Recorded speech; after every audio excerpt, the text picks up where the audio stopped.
Good morning, scholars. Today we're going to continue our way through Far's Homeric Greek, beginning our work on the conciliatory speech of Nestor as he tries to soothe down the anger between Achilles and Agamemnon.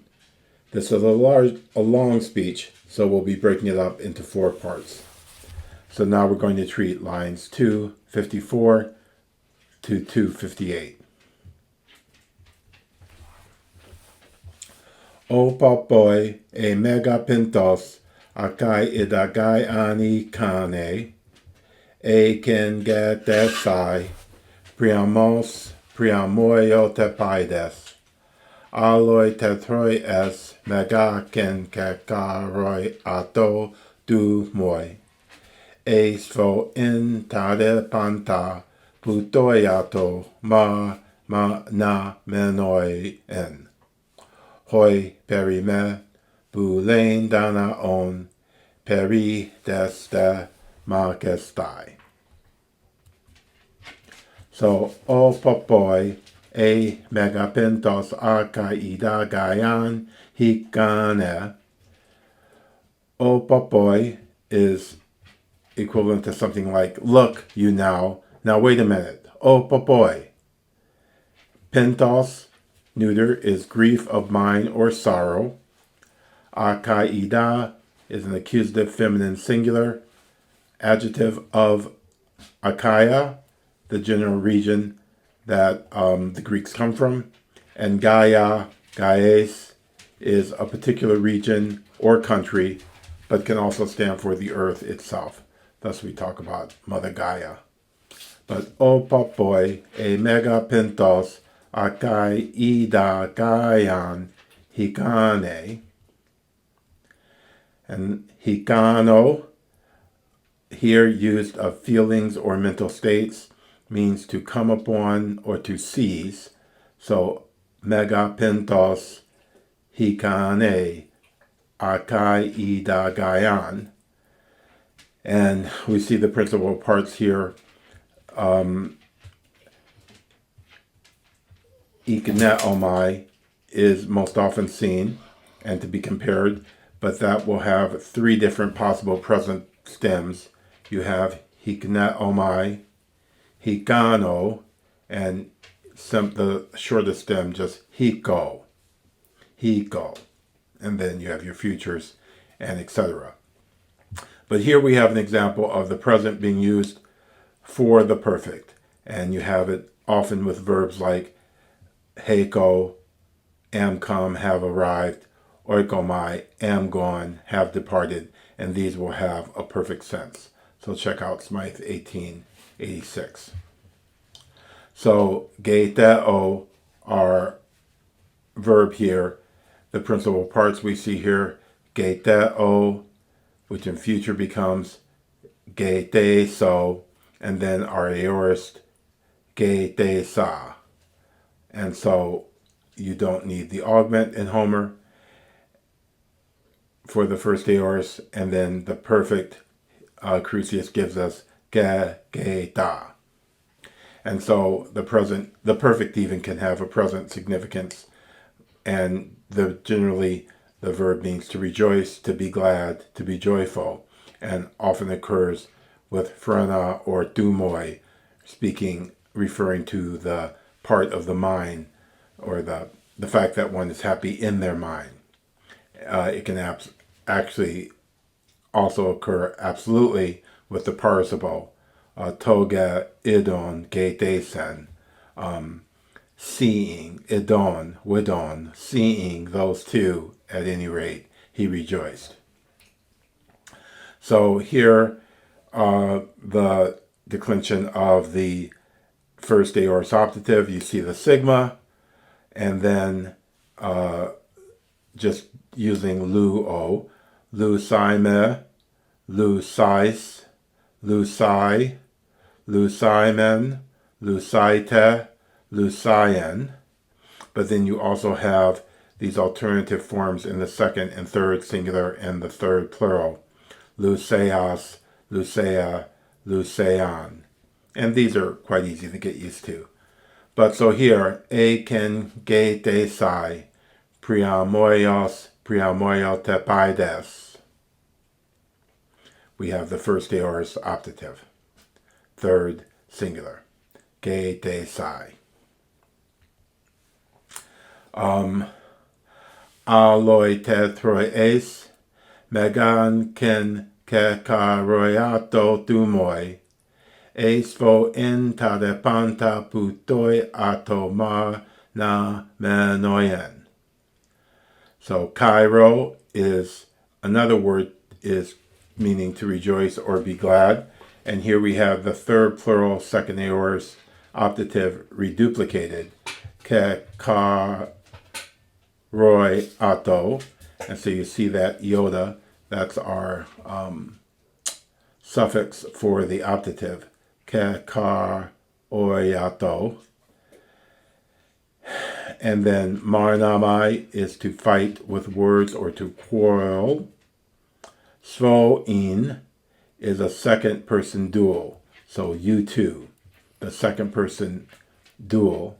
And mar na menoi en agrees with that. And lastly, puntanomai is to learn of or discover, by hearsay. So aloi tetroes, mega ken kekaroi ato tu moi, e svo in tadepanta putoi atoma namenoien. Now, these endings we have here, ken kekaroi ato and e pepoi ato, these are actually third plural endings, although they may look like third singular endings. But check out section 465 of Smythe, subsection F, both in the main and in the bottom of the page section. You'll see that in Attic you see nu tau alpha iota and nu tau omicron in the primary and secondary sequences respectively for your third plural, but that atai and ato occur in Homer regularly in the perfect and pluperfect of consonant stems, and you'll also see these endings appear in Herodotus as well. So examine this section more closely if you want to get your mind around this, but this is what we're going to be looking at in these passages, these forms. Kekaroi ato, putoi ato are actually third plurals. So, e ken gete sai, priamos priamoio tepides, aloi tetroi es, mega ken kekaroi ato tu moi, es vo in tadepanta putoi atoma na menoien. So, we see the switch from a third singular to a third plural of these verbal endings. And so in the first line we have ge te sai, and so Smythe 967. With several subjects referring to different persons, the verb is in the plural. It is in the first person if one of the subjects is the first person, in the second person if the subjects are second and third person. So the example from Plato, humes dekai ego ta de legomen, you and I, we say this. But here we have priamos ge te sai, priam would rejoice, but then it's going to switch not only priam, but priamoio tepides, and the sons of Priam, and aloi tetroes, and the rest of the Trojans. And that is going to turn you or switch you to the plurals that you see with kekaroi ato and putoi ato. So, now with this form, ge te sai, it's important to realize that there's a lot of room for confusion here because of the endings in alpha iota, And so once you look at Smythe's section 427, where he goes deeply into the accentuation of verbs, and he explains how it's important to realize that final alpha iota and omicron iota are regarded as long in the optative and elsewhere as short. So when you compare the third singular optative active, the infinitive active, and the second singular imperative middle of the first aorist, you see that the accent is often your telltale sign that distinguishes the optative, because the optative is rendered long, so you can't have the circumflex that you would if the alpha iota was ruled to be short. So look at this passage more closely in your own time. It's a very important one to distinguish these forms if one is confused. And so pious is an alternative form of pais. Paidos can be either singular or feminine, depending on whether it refers to a son or a daughter. So e ken gete sai priamos priamoio te paides aloi te troi es mega ken ke karoi ato tumoi eis foi in tadepanta putoi ato mar namen oion me mar namen noien. That's the dual. So this whole bit is a less vivid future condition. And so it's my 2329. Less vivid future conditions, that is, should, would conditions, have in the protasis a with the optative. So we see a, pu, doi, ato with the optative. And then they also have in the apostasis an or ken with the optative. So we have ken, ge, de, sai, and ken, ke, ka, roi, ato. So reading Goodwin. When a supposed future case is stated less distinctly and vividly than the subjunctive would state it, the protasis takes the optative with a. The apodosis takes the optative with an or ke to denote what would be the result if the condition of the protasis should be fulfilled. So here it's saying Priam would rejoice, and the children of Priam and all the children would greatly rejoice in heart if they would, or if they should, discover. So, and here we see a fine example of the repetition of ken or an, and it's my 1765, the repetition of an or ken. An may be repeated once or twice in the same sentence. Reading A, an or ken is placed early in a sentence which contains a subordinate clause in order to direct attention to the character of the construction. So this is why this a ken, the ken comes so early, because they want to alert you that this ken with the optative is setting you up for this less vivid condition. Eis fo en tadepanta putoi atoma namenoien. So putoi ato, I've already talked about that ending. It's third plural, and it's from puntanomai, to learn of. You see the stems, pi, epsilon, upsilon, theta, and pi, upsilon, theta, the simplest stem, which is what we have here, because it's this second aorist stem that oi ato gets attached to.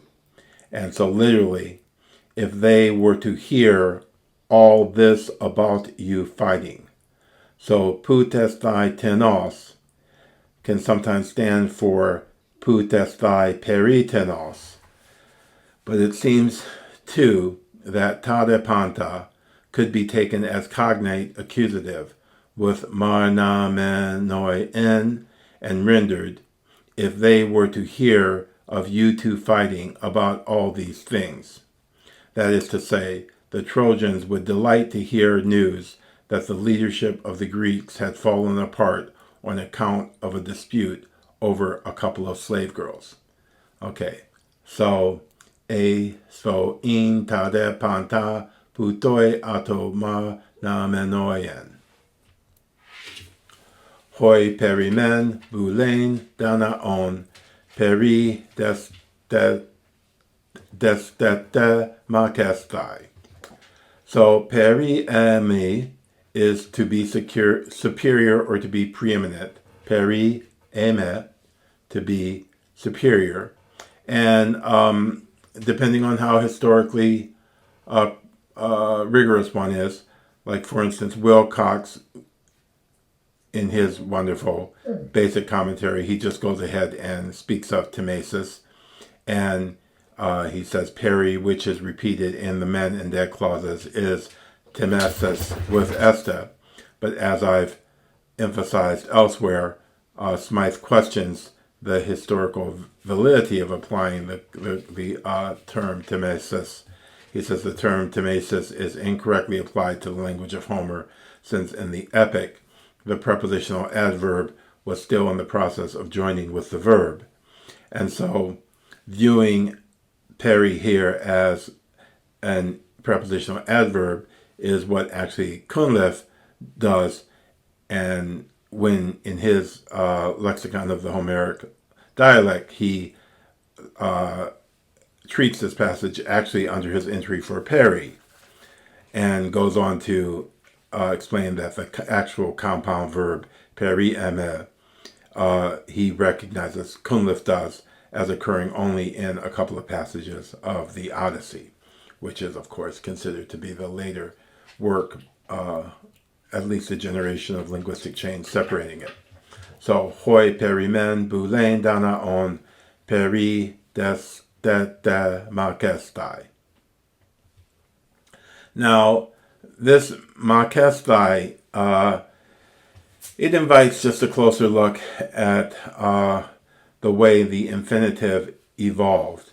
And so, reading from Goodwin, section 742. The origin of the infinitive as a verbal noun is beyond question. In the oldest Sanskrit, certain verbal nouns in the dative express purpose, that is, the object to or for which something is done, and are almost identical in form with the equivalent infinitives in Greek. The process culminates in the full-blown articular infinitive of Attic, which, as I've mentioned when I treated it, we find in Thucydides and Demosthenes especially. Thus, although the infinitive in Homer retains some of its uses as a dative more distinctly than the later infinitive, it is hardly possible that those who used the Homeric language retained any consciousness of the original dative. This last step, the step to the articular infinitive, was taken after Homer. But the earlier states were already passed more or less decidedly before the Homeric period, so that they cannot be traced historically. Indeed, the condition in which the infinitive appears in indirect discourse in Homer seems utterly inconsistent with any conscious survival of its force as a dative. So what does he mean by this force as a dative? If I say something like, a plane is good to fly, you hear that to that we associate with the dative, well, that will be expressed, that's the remnant of the infinitive notion of the dative, or the datival aspect of the infinitive, even in English. So that's why he says, in certain verbal nouns, the dative expresses purpose, that is, the object to or for which something is done. Okay, and you hear that. But, so here, when we have this hoi perimen boule danaon peri deste makestai, we're really seeing clearly this intermediate state of the evolution of the infinitive, as Smythe describes it at 1969. As early as Homer, when the datival meaning had been in part obscured, the infinitive was employed as nominative, subject or as accusative object.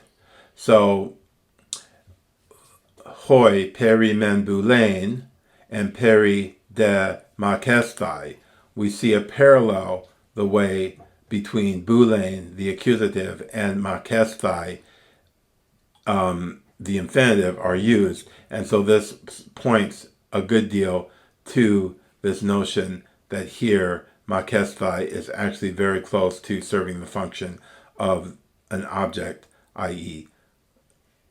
an accusative.